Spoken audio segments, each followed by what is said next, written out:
ஓம் சாந்தி 6/5/2024 சாகார முரளியின் முக்கியமான கருத்துக்கள். பாபா சொல்கிறாங்க, இனிமையான குழந்தைகளே, இந்த பிறவியின் பாவங்களிலிருந்து லேசாவதற்காக தந்தையிடம் உண்மையை கூறுங்கள்.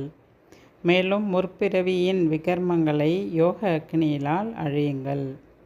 இந்த பிறவியில் நம்ம என்னென்னலாம் ஞாபகம் இருக்கோ, என்னென்ன பாவம் செஞ்சோமோ அது எல்லாத்தையுமே பாபாட்ட நம்ம சொல்லும்போது நம்ம மனசு அந்த விஷயங்கள்லேருந்து லேசாயிடும் அப்படின்றாரு. உண்மையை சொல்லணும் பாபாட்ட அப்படின்றாரு. அதே போல் முற்பிறவியில் நம்ம என்னென்ன விகர்மங்கள் செஞ்சோமோ அதை யோக அக்னியினால தான் அதை அழிக்க முடியும் அப்படின்னு சொல்கிறாரு. கேள்வி: இறைவனின் தொண்டர்களாக, அதாவது உதவியாளராக மாறுவதற்கு எந்த ஒரு கவலை வேண்டும்? பதில்: நாம் நினைவு யாத்திரையிலிருந்து நிச்சயமாக தூய்மையாக மாற வேண்டும். தூய்மையாக மாறுவதற்கான கவலை வேண்டும். இதுவே முக்கியமான பாடம். தூய்மையாக மாறக்கூடிய குழந்தைகள்தான் பாபாவின் உதவியாளர்களாக மாற முடியும், அதாவது தொண்டர்களாக மாற முடியும் அப்படின்றார். பாபா தனியாக என்ன செய்வார்? ஆகையால் குழந்தைகள் தன்னுடைய யோக சக்தியால் உலகத்தை தூய்மையாக மாற்றி தூய்மையான ராஜ்யத்தை உருவாக்க வேண்டும். முதலில் தன்னை தூய்மையாக்கி கொள்ள வேண்டும். ஆக இறைவனின் உதவியாளர் ஆகணும்னா நமக்கு எந்த ஒரு கவலை இருக்கணும்? தூய்மையாகணும். நினைவு யாத்திரையின் மூலமாக நாம் தூய்மையாகணும். நம்ம தூய்மையானால் தான் பாபா நம் மூலமாக உலக மாற்ற சேவை என்பது செய்வார். தூய்மையினுடைய உதவி பாபா கேட்குறார்.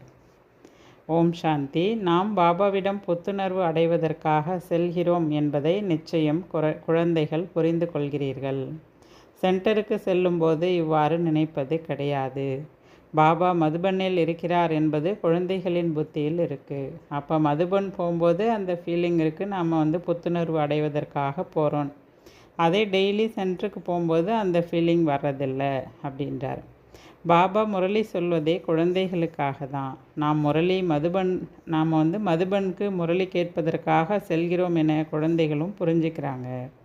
முரளி என்ற வார்த்தை கிருஷ்ணருடையது என்று நினைக்கின்றனர். ஆனால் முரளியினுடைய அர்த்தம் வேறு எதுவும் கிடையாது. ஆனால் குழந்தைகளாகிய உங்களுக்கு இப்போது பாபா நன்றாக புரிய வச்சிருக்கிறாரு. பாபா என்ன ஞானம் சொல்கிறாரோ அதான் முரளி. பாபா புரிய வைத்திருக்கிறார். முற்றிலுமாக நாம் மிகவும் முட்டாள்களாக, எதுவும் அறியாதவர்களாக இருந்தோம் என்பதை இப்போ நீங்கள் உணர்றீங்க. பாபாவின் குழந்தையாக ஆகிற வரைக்கும், அதுக்கு முன்னாடி நம்ம எல்லாமே முட்டாள்களாக தான் இருந்தோம், எதுவுமே தெரியாதவர்களாக இருந்தோம் அப்படின்றார். இது போன்று வேறு யாரும் தன்னை நினைப்பது கிடையாது. நம்ம ஏமாலியாக இருக்கிறோம், எதுவுமே தெரியாமல் இருக்கோம், உலகம் எப்படி போயிட்டுருக்கு எதுவுமே தெரியாமல் வெளி உலகத்தினர் இருக்காங்க. ஆனால் இங்கே வந்த பிறகு பாபா நம்மளை தெளிவுபடுத்திடுறாரு. இங்கே வந்த பிறகு நமக்கு நிச்சய புத்தியும் ஏற்பட்டுடுது அப்படின்றார். உண்மையில் நாம் மிகவும் முட்டாள்களாக இருந்தோம். பாபா சொல்கிறாரு, நீங்கள் சத்தியுகத்தில் எந்த அளவுக்கு புத்திசாலியாக இருந்தீங்க தெரியுமா அப்படின்றார். புத்திசாலியாக உலகத்திற்கே அதிபதியாக இருந்தீர்கள். யாராவது முட்டாள் உலகத்துக்கு எஜமானர் ஆக முடியுமா என்ன? அப்போ அங்கே எவ்வளோ நீங்கள் புத்திசாலியாக இருந்திருக்கீங்க. இந்த லக்ஷ்மி நாராயணர் கூட உலகத்துக்கு எவ்வளோ அதிபதியாக இருந்தாங்க. இந்த அளவுக்கு புத்திசாலியாக இருந்ததால் தான் பக்தி மார்க்கத்தில் அவங்களுக்கு இன்னமும் பூஜை கூட நடக்குது அப்படின்றார். அந்த ஜட சிலைகள் எதுவுமே பேச முடியாது.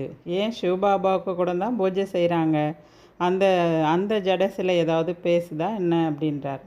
சிவத்தந்தை ஒரே ஒரு முறை தான் பேசுகிறாரு. இந்த ஞானத்தை அவர் தான் சொல்லி புரிய வைக்கிறார். இந்த ஞானத்தை சொல்லி கொடுக்கக்கூடியவர் தந்தை என்பது பூஜை செய்பவர்களுக்கு கூட தெரியாது. கிருஷ்ணர் தான் முரளி வாசித்தார் அப்படின்னு அவங்க நினச்சிட்ருக்காங்க. யாரை பூஜிக்கின்றனரோ அவங்களுடைய தொழிலை பற்றி தெரியாமலே அவங்க எல்லாம் பக்தி செஞ்சிட்ருக்காங்க அப்படின்றார். பாபா வந்ததும் இந்த பூஜை போன்றவைகளெல்லாம் பலனற்றதாக ஆகிவிடுகிறது. இப்போது உங்களை ஒரு சத்தியமான தந்தை படிக்க வச்சிட்ருக்காரு. உண்மையில் படிக்க வைக்கக்கூடியவர் ஒரே ஒரு தந்தை தான் என்பதை நீங்களும் புரிஞ்சுக்கிட்டீங்க. அந்த பாபாவை தான் சத்தியமானவர் அப்படின்னு சொல்கிறோம். நரனிலிருந்து நாராயணர் ஆவதற்கான உண்மையான கதையை இப்போ அந்த தந்தை தான் நமக்கு சொல்லி புரிய வைக்கிறார். கதை கேட்கிற பொழுது நாம் நரனிலிருந்து நாராயணராக மாறுவோம் என்பது வெளி உலகத்தில் யாருடைய புத்தியிலும் இருக்காது. அந்த வெளி உலகத்தினர்லாம் அந்த சத்யநாராயணருடைய பக்தி மார்க்கத்தினுடைய அந்த கதையை கேட்குறாங்க இல்லையா, அவங்களுக்கு அதை கேட்கும்போது அவங்க மனதுக்குள்ளே நாம் நரனிலிருந்து நாராயணராக போகிறோம் அப்படிங்கிறதெல்லாம் அவங்க புத்தியில் வராது. அவங்க வெறும் கதையாக மட்டும்தான் கேட்பாங்க. ஆனால் இங்கே நமக்கு பாபாவுடைய ஞானத்தை கேட்கும் பொழுது நமக்கு தோணுது நாம் நரனிலிருந்து நாராயணராக மாறுறோம் அப்படிங்கிறது நமக்கு நம்ம புத்தியில் வருது அப்படின்னு சொல்கிறாரு. இப்போது உங்களை நரனிலிருந்து நாராயணராக மாற்றுவதற்காக ராஜயோகத்தை பாபா கற்பிக்கின்றார். இது ஒன்றும் புதிய விஷயம் கிடையாது. இது கல்பமாக நடக்கக்கூடிய விஷயம். பாபாவும் கல்பமாக புரிய வைக்கிறார். எப்படி புரிய வைக்கிறாரு? பிரம்மாவின் படத்தை காண்பித்து இந்த ரதத்தின் மூலமாக தான் புரிய வைக்கிறாருன்னு நீங்களும் கூட மற்றவர்களுக்கு புரிய வைக்கலாம் அப்படின்றார். இவர் பல பிறவியின் கடைசி பிறவியில் பதீத்தமாக இருக்கார். இப்போது இவரும் கூட தூய்மையாகின்றார். நாமும் கூட இப்போ தூய்மையாகிறோம். யோக பலம் இல்லாமல் யாருமே தூய்மையாக முடியாது.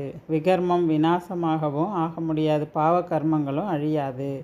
தண்ணீரினில் குளிப்பதால் மட்டும் எல்லாரும் தூய்மையாயிட முடியாது. அதனால் பாபா சொல்கிறாரு, இது யோக அக்கினியில் தான், அந்த நெருப்பில் தான் ஆத்மா தூய்மையாகும். மற்றபடி தண்ணீரில் குளிக்கிறதுனால ஆத்மாலாம் க்ளீன் ஆகாது. ஆத்மாவில் இருக்கக்கூடிய பாவ கர்மமும் அழியாது. இது புரிஞ்சுக்கணுன்றார்.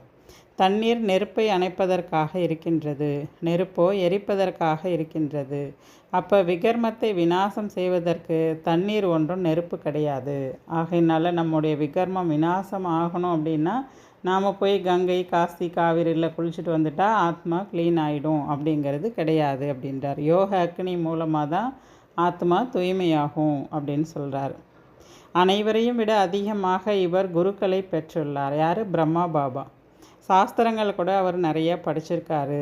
இந்த பிறவியில் பண்டிதர் போல் இருந்தார். ஆனால் அதனால் எந்த நன்மையும் கிடையாது. அவருடைய ஆத்மா புண்ணிய ஆத்மாவாக ஆகலை. அவரும் பாவம் செஞ்சிட்டே தான் இருந்தார். யார் தன்னை குழந்தை என புரிந்து கொள்கின்றனரோ, இந்த பிறவியில் பாவம் செய்துள்ளோம் என நினைக்கின்றனரோ, அவர்கள் பாபா நேர் எதிரில் வருகின்ற பொழுது பாவ கர்மங்களை தெரிவிப்பதால் லேசாயிடலாம் அப்படின்னு பாபா புரிய வைக்கிறார். இந்த பிறவியில் நீங்கள் என்னென்ன செஞ்சீங்களோ அது எல்லாத்தையும் பாபாட்ட சொல்லி லேசாயிடுங்க. மேலும் பல பிறவிகளின் பாவ கர்மங்களின் சுமையை தலையிலிருந்து இறக்குவதற்காக நீங்கள் இங்கே முயற்சி செய்யணும். அதிகமாக தந்தையை நினைவு செய்வதற்காக முயற்சி செய்யணும். பாபாவை நினைவு செய்யும்போது ஆத்மா தூய்மையாயிடும் அப்படின்றார். பாபா யோகத்தின் விஷயத்தை புரிய வைக்கின்றார். யோகத்தால் தான் விகர்மம் விநாசம் ஆகும். அடுத்து சொல்கிறாரு, ஒவ்வொரு நொடியும் இந்த முழு நாடகமும் சுழன்று கொண்டிருக்கிறது. ஒரு நொடி கூட இன்னொரு நொடி போல் இருக்காது. ஒவ்வொரு நொடியும் ஆயுளும் குறைந்து கொண்டே இருக்கிறது. இப்பொழுது உங்களுடைய ஆயுள் குறைவதிலிருந்து நீங்கள் தடுக்கிறீங்க. எப்படி தடுக்கிறீங்க? உங்களுடைய யோக பலத்தால் நீங்கள் என்ன பண்ணுறீங்க? உங்கள் ஆயுளை அதிகரிக்கிறீங்க அப்படின்றார். இப்பொழுது குழந்தைகளாகிய நீங்கள் தனது ஆயுளை யோக பலத்தினால் அதிகரிக்க வேண்டும். பாபா யோகத்திற்காக மிகவும் வேகப்படுத்துகிறார். ஆனாலும் சில குழந்தைங்க புரிஞ்சிக்கிறதில்ல. பாபா நாங்கள் மறந்துடுறோம் அப்படின்னு சொல்கிறாங்களாம். அந்த சமயம் யோகம் என்பது வேறு எதுவும் கிடையாது. இது நினைவு யாத்திரை தான் அப்படின்னு பாபா சொல்கிறார். பாபாவை நினைவு செய்ய தான் ஆத்மாவில் இருக்கக்கூடிய பாவம் நீங்கிட்டே போகும். கடைசி நிலையை பொறுத்து தான் உங்களுக்கு கதி ஏற்படும் அப்படின்றார். அந்மதி சோகதி. அதனால் உங்களுடைய கடைசி நிலையை பொறுத்து தான் அடுத்த பிறவி பிராப்தி எல்லாமே அடங்கியிருக்குன்றார். இது பற்றி ஒரு எடுத்துக்காட்டு கூட இருக்குது. ஒருத்தவங்க நீ எருமை மாடு அப்படின்னு உங்களை உணரு அப்படின்னு சொல்லியிருந்தார். அதே போல் தன்னை ஒரு எருமைன்னே அவர் என்ன பண்ணிட்டார், நினச்சிக்கிட்டே வந்தார். அப்புறம் அவர் ஒரு நாள் அந்த வாசல் படி வழியாக வெளியில் வா அப்படின்னு கூப்பிடும்பொழுது, நான் தான் எருமையாச்சு, எப்படி இந்த வாசல் அருகால் வழியாக என்னால் வெளியில் வர முடியும் அப்படின்னு அவர் சொன்னாராம்.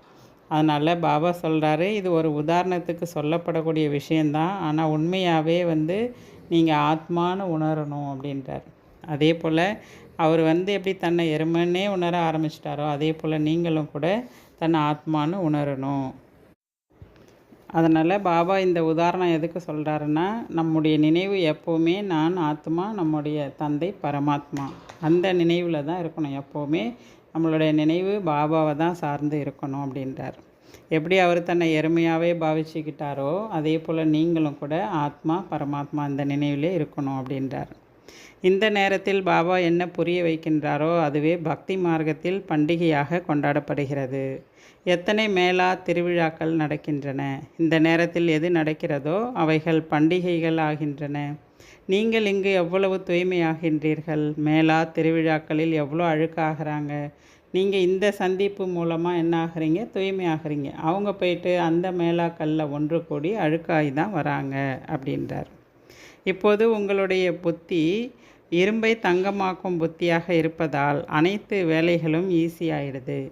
எப்படி இங்கே மண்ணினுடைய செங்கல் உருவாக்கப்படுகிறதோ அதே போல் அங்கே சொர்க்கத்தில் தங்கத்தால் ஆன செங்கல் இருக்கும். உண்மையில் சொர்க்கத்தில் தங்க செங்கல் தான் அங்கே இருக்குது. அதை தான் கோல்டன் ஏஜ் அப்படின்னு சொல்லப்படுது. ஆனால் இங்கே இப்போ இருக்கக்கூடிய உலகம் அயன் ஏஜ், இரும்பு யுகமாக சொல்லப்படுது அப்படின்றார். அடுத்து சொல்கிறாரு, 2 தந்தை நமக்கு இருக்காங்க. சிலர் பரமாத்மா சர்வ வியாபி அப்படின்னு சொல்லிடுறாங்களாம். ஒருவரிடம் எல்லைக்குட்பட்ட சொத்து கிடைக்குது. 2 அப்பா இருக்காங்கன்னா ஒரு அப்பா எல்லைக்குட்பட்ட அப்பா, அவர்கிட்டேருந்து நமக்கு எல்லைக்குட்பட்ட சொத்து கிடைக்குது. பரலோக தந்தையிடம் நமக்கு 21 பிறவிகளுக்கு எல்லையற்ற சொத்து கிடைக்கிறது என்பதை நீங்கள் புரிந்துள்ளீர்கள். இந்த ஞானம் கூட இப்போ தான் உங்களுக்கு கிடைக்கிது. அங்கே போயிட்டிங்கன்னா இந்த ஞானம் இருக்காது. எங்கன்னா சொர்க்கத்தில். சத்தியுகத்தில் சங்கம யுகத்தில் தான் உங்களுக்கு சொத்து கிடைக்கிது. பிறகு அதை 21 தலைமுறைக்கு பல பிறவியாக நீங்கள் ஆட்சி செய்கிறீங்க. நீங்கள் முழு உலகத்திற்கும் எஜமானராக ஆகிறீங்க. எல்லையற்ற அப்பாவிடம் எல்லையற்ற சொத்து உங்களுக்கு இப்போ கிடைக்கிது. சிவபாபா வருகிறார் என்றால் நிச்சயமாக சொத்தும் கொடுப்பார் இல்லையா? ஆகையினால இந்த பேட்ச் கூட மிகவும் நன்றாக இருக்குது அப்படின்னு பாபா சொல்கிறார். இது நிச்சயமாக இருக்கட்டும். யார் ஏற்றுக்கொண்டு விட்டாலும் ஏற்றுக்கொள்ளாவிட்டாலும் நீங்கள் வீடு வீடாக பாபாவுடைய செய்தியை கொடுங்க. விநாசம் வந்தால் பகவான் வந்துவிட்டார் அப்படின்ற ஒரு விஷயத்தை புரிஞ்சுப்பாங்க. உண்மையாகவே இது சரிதான், பகவான் சொன்ன பிரம்மா குமாரிகள் சொன்ன மாதிரியே விநாசம் நடக்குது. அவங்க என்னெல்லாம் சொன்னாங்களோ, கடவுள் இப்படிலாம் சொல்கிறாருன்னு அதை நம்ம கேட்காம விட்டுட்டோம் அப்படின்றத அவங்க அப்போ புரிஞ்சுப்பாங்கன்றார். யாருக்கெல்லாம் நீங்கள் செய்தியை கொடுத்தீர்களோ அவர்கள் இந்த வெண்ணிற ஆடை அணிந்த பரிஸ்தாக்கள் யார் என அப்புறமா நினைவு செய்வாங்க. சூட்சம வதனத்தில் கூட நீங்கள் பரிஸ்தாக்களை பார்க்குறீங்க. மம்மா பாபா யோக பலத்தால் பரிஸ்தா ஆகியிருக்காங்க. ஆகையால் நாமும் கூட அது போல் மாறலாம். அனைத்து விஷயங்களையும் பாபா இவருக்குள்ளே பிரவேசமாகி உங்களுக்கு தெளிவாக புரிய வைக்கிறார். அதனால் நீங்கள் என்ன பண்ணுங்கள், எல்லாருக்கும் மெசேஜ் கொடுத்துருங்க அப்படின்றார். பாபா இந்த நேரம் நேரடியாக ஞானத்தை கொடுக்குறாரு. பாபாவிடம் உள்ள ஞானம் குழந்தைகளாகிய உங்களுக்குள்ளும் இருக்கிறது. மேலே செல்லும்போது ஞானத்தின் பார்ட் முடிவடைஞ்சிடும். பிறகு கிடைக்கக்கூடிய பார்ட் சுகத்தினுடைய பார்ட் சொர்க்கத்தில். அங்கே போயிட்டோன்னா இந்த ஞானம் மறந்துடும் அப்படின்றார். குழந்தைகளாகிய நீங்கள் எங்கே சென்றாலும் தூதுவருடைய அடையாளம் இந்த பேட்ச் தான். அதனால் நீங்கள் எங்கே போனாலும் இந்த பேட்ச் நீங்கள் அணிந்திருக்க வேண்டும். யாராவது சிரித்தாலும் எதுக்காக சிரிக்கிறாங்க, நீங்கள் யார் சிரித்தாலும் அதை பற்றி கவலைப்படாதீங்க அப்படின்றார். நீங்கள் உண்மையான விஷயத்தை தான் சொல்கிறீங்க. இவர் எல்லையற்ற தந்தை. அவருடைய பெயர் சிவபாபா. அவர் தான் கல்யாணக்காரி. அவர் தான் சொர்க்கத்தை ஸ்தாபனை செய்கிறார். இது புருஷோத்தம சங்கமயுகம். அனைத்து ஞானமும் குழந்தைகளாகிய உங்களுக்கு இப்போ ஃபுல்லாக பாபா கொடுக்குறாரு. குழந்தைங்களுக்கு கிடைச்சிடுது அப்படின்றார். பிறகும் நீங்கள் ஏன் மறந்துடுறீங்க? இது எவ்வளோ எளிதான விஷயம் அப்படின்றார். போகும்போதும் வரும்போதும் அப்பா ஆஸ்தியை நினைவு செய்யுங்க. சாந்தி தாமம் மற்றும் சுகதாமம் இதை நினைவு செய்யுங்க அப்படின்றார். குழந்தைகளாகிய நீங்கள் இங்கே முரளியை கேட்டு செல்கிறீர்கள். பிறகு நீங்கள் மற்றவங்களுக்கும் சொல்லணும். ஒரு பிராமணி மட்டும்தான் முரளி வகுப்பு எடுக்கணுங்கிறது கிடையாது. பிராமணி தனக்கு சமமாக மற்றவர்களையும் தயார் செய்து அவங்களையும் நீங்கள் படிக்க வைக்கலாம் அப்படின்றார். அப்போ தான் பல பேருக்கு நன்மை செய்ய முடியும். ஒரு பிராமணி எங்கேயாவது செல்கிறாங்க அப்படின்னா பிறகு நீங்கள் அங்கே இருக்கிறவங்களே ஏன் சென்டர் எடுத்து நடத்தக்கூடாது? அங்கே முரளி படிக்கலாம் அப்படின்றார். தாரணை செய்யவில்லையா என்ன? மாணவர்களுக்கு படிக்கவும் படிக்க வைக்கவும் ஆர்வம் இருக்கணும். முரளி மிகவும் ஈஸி அப்படின்றார். யார் வேண்டுமானாலும் தாரணை செய்து வகுப்பு எடுக்கலாம். அதனால் நிமித்த சகோதரி இல்லை அப்படின்னா பிரதரோ சிஸ்டரோ இல்லைன்னா அங்கே முரளி வகுப்பு தடையாக இருக்கக்கூடாது. அடுத்து தயாராக இருக்கக்கூடிய மாணவர்கள் தாராளமாக படிக்கலாம் அப்படின்னு பாபா சொல்கிறார். எந்த விஷயத்துலேயும் உங்களுக்கு சந்தேகம் ஏற்படக்கூடாது. பாபா எல்லாமே தெளிவாக புரிய வைக்கிறான்றார். காலையில் கூட அமர்ந்து குழந்தைகள் நினைவு யாத்திரையில் இருக்க உதவி செய்கிறேன். அனைத்து எல்லையற்ற குழந்தைகளும் இப்போ என்ன நினைவு செஞ்சிட்ருக்காங்க. குழந்தைகளாகிய நீங்கள் இந்த நினைவின் உதவியால் முழு உலகத்தையும் தூய்மையாக்க வேண்டும். இதில்தான் நீங்கள் விரல் கொடுக்கிறீர்கள். முழு உலகையும் பரிசுத்தமாக ஆக்கணும் இல்லையா? ஆகையினால பாபா அனைத்து குழந்தைகளையும் இப்போ கவனிக்கிறார். மீதி எல்லாருமே சாந்தி தாமத்திற்கு சென்று விடுவார்கள். அனைவரின் கவனத்தையும் இப்போ பாபா தன் பக்கம் இழுக்கிறாரு. தந்தை எல்லையற்றதில் அமர்ந்திருக்கின்றார். நான் முழு உலகையும் தூய்மையாக்குவதற்காக தான் வந்திருக்கேன். இப்போ முழு உலகையும் தூய்மையாக்குவதற்கான சக்தியை இப்போ நான் குழந்தைங்களுக்கு கொடுத்துட்ருக்கேன் அப்படின்றார். யாரிடம் முழுமையான யோகம் பலம் இருக்கோ அவங்க தான் இந்த விஷயங்கள்லாம் நல்லா புரிஞ்சுப்பாங்க. பாபா இப்போது நினைவு யாத்திரையை கற்றுக் கொடுத்து கொண்டிருக்கிறார். இதன் மூலமாக தான் உலகில் அமைதி ஏற்படுகிறது என்பதை நீங்கள் புரிஞ்சுக்கணும் அப்படின்றார். குழந்தைகள் கூட நினைவில் இருக்கும்போது தான் உதவியும் கிடைக்குது. உதவியாளராக குழந்தைகளும் ஆகணும் இல்லையா? இறை தொண்டர்கள் நிச்சய புத்தி உடையவர்களாக தான் இருப்பாங்க. நிச்சய புத்தி உடையவர்கள் கண்டிப்பாக இதெல்லாம் நினைவு செய்வாங்க அப்படின்றார். உங்களுடைய முதல் பாடமே தூய்மையாகுவது தான். நீங்கள் தூய்மையாகணும், மற்றவர்களை தூய்மையாக்கணும். இந்த தூய்மையினுடைய உதவியை நாம் பாபாவுக்கு கொடுக்கணும். நாம் தான் பாபாவினுடைய உதவியாளர் அப்படின்னு சொல்கிறார். இப்போது தலையில் நினைவு யாத்திரை, அதாவது நம்ம ஆத்மாவில் என்ன இருக்குது, பாவ கர்மா இருக்குது. இது எல்லாத்தையும் நம்ம எப்படி நீக்கணும், இறக்கணுன்ற ஒரு கவலை உங்களுக்கு இருக்கணும். அதற்காக முயற்சி செய்யணும் அப்படின்றார். தொழில்துறைகளில் வேலை செய்து கொண்டிருந்தாலும் நினைவு யாத்திரை இருக்கட்டும். உங்களுக்கு எப்போவுமே பாபாவை நினைவு செஞ்சிட்டே இருங்க. சதா ஆரோக்கியம் அடைவதற்காக பாபா என்ன பண்ணுறாரு, கட்டாயப்படுத்தி உங்களை வருமானம் அடைய வைக்கிறாரு. இந்த நேரத்தில் அனைத்தையும் நீங்கள் மறக்க வேண்டியிருக்கு. ஆத்ம அபிமானி ஆவதற்கான பயிற்சி உங்களுக்கு செய்விக்கப்படுது. சாப்பிடும்போதும் குடிக்கும்போதும் போகும்போதும் வரும்போதும் தந்தையை நினைவு செய்ய முடியாதா என்ன? துணி துவைத்து கொண்டிருந்தாலும் கூட புத்தி யோகம் பாபாவுடைய நினைவில் இருக்கணும். அதுதான் உங்களுக்கு நல்லது அப்படின்றார். ஏன்னா தந்தையை நினைவு செய்தால் தான் நீங்கள் சதோ பிரதானம் ஆகலான்னு பாபா குழந்தைங்களுக்கு டைரக்ஷன் கொடுக்குறார். இந்த சரீரம் பிறகு விடுபட்டு விடும். நாம் ஆத்மா சதோ பிரதானமாக ஆகணும். இப்போ நம்ம வீட்டுக்கு திரும்பி போகணும் அப்படின்றார். சத்தியுகத்தில் அது போலலாம் சொல்ல மாட்டாங்க. அங்கே ஒரு உடலை விரும்பி விடுவாங்க, எடுப்பாங்க அப்படின்றார். அங்கே துக்கத்துக்கான விஷயம் எதுவுமே கிடையாது. இப்போ உங்களுடைய வேலை தந்தையை நிரந்தரமாக நினைவு செய்யணும் அப்படின்றார். ஏன்னா ஆத்மா அப்போ தான் தூய்மையாகும். அந்த நிராகார தந்தை தான் ஞானக்கடல். அவர் தான் அனைவருக்கும் சத்கதி கொடுக்குறார். இந்த சாதுக்கள் போன்றவர்களை கூட பாபா தான் மேம்படுத்துகிறார். இப்போது நீங்கள் பாபாவை நினைவு செய்யுங்க. ஆத்மாக்களாகிய உங்கள் அனைவருக்கும் பாபாவிடமிருந்து ஆஸ்தி அடைய உரிமை இருக்குது அப்படின்றார். அதனால் தன்னை ஆத்மா என்று உணர்ந்து ஆத்ம அபிமானி ஆகுங்க. மற்றும் தந்தையை நிரந்தரமாக நினைவு செய்யுங்க. நிரந்தரமாக நினைவு செஞ்சால் பாவங்கள் எல்லாமே அழிந்து போகும் அப்படின்னு பாபா தெளிவாக புரிய வைக்கிறார். நல்லது. தாரணைக்கான முக்கிய சாரம். ஃபஸ்ட்டு பாயிண்ட், முரளி கேட்டு பிறகு சொல்ல வேண்டும். படிப்பதுடன் படிக்க வைக்கவும் வேண்டும். கல்யாணக்காரியாக ஆக வேண்டும். பேட்ச் தூதுவரின் அடையாளமாக இருக்கிறது. அதனால் இந்த பேட்ச் சதா அணிந்திருக்க வேண்டும். செகண்ட் பாயிண்ட், உலகில் அமைதியை ஸ்தாபனை செய்வதற்காக நினைவு யாத்திரையில் இருக்க வேண்டும். பாபாவின் பார்வை எல்லையற்றதாக இருக்கிறது. முழு உலகையும் தூய்மையாக்குவதற்காக அவர் சக்தி கொடுக்கிறார். அப்படிப்பட்ட பாபாவை பின்பற்றி உதவியாளர் ஆக வேண்டும். வரதானம். கர்மம் மற்றும் நினைவின் சமநிலை மூலமாக கர்மாதீத் நிலையை அனுபவம் செய்து கர்ம பந்தனத்திலிருந்து விடுபட்டவர் ஆகுங்கள். கர்மம் மற்றும் நினைவு இதனுடைய பேலன்ஸ் மூலமாக கர்மாதீத் நிலையை அனுபவம் செய்து கர்ம பந்தனத்திலிருந்து விடுபட்டவராக ஆகுங்க அப்படின்றார். கர்மத்தின் கூடவே நினைவின் சமநிலை இருக்கும் பொழுது ஒவ்வொரு கர்மத்திலும் தானாகவே வெற்றி பிராப்தியாகும். வெற்றியின் அனுபவம் உங்களுக்கு ஏற்படும் அப்படின்றார். கர்மயோகி ஆத்மா கர்ம பந்தனத்தில் ஒருபொழுதும் மாட்டிக்கொள்ள மாட்டார்கள். கர்மத்தின் பந்தனத்திலிருந்து விடுபட்டவர்களை தான் கர்மாதீத் அப்படின்னு சொல்ல முடியும். கர்மங்களிலிருந்து விடுபட்டவர்களுக்கு கர்மாதீத் நிலை ஏற்படும் என்பதன் அர்த்தம் கிடையாது. கர்மத்திலிருந்து விடுபடவும் கூடாது. கர்மத்தின் பந்தனத்தில் மாட்டியிருப்பதிலிருந்து விலகி இருப்பவர்கள் இந்த மாதிரியான கர்மயோகி ஆத்மா தன்னுடைய கர்மத்தின் மூலமாக அநேகமானவர்களின் கர்மத்தை மிகவும் உயர்ந்ததாக அமைக்கக்கூடியவர்களாக இருப்பாங்க.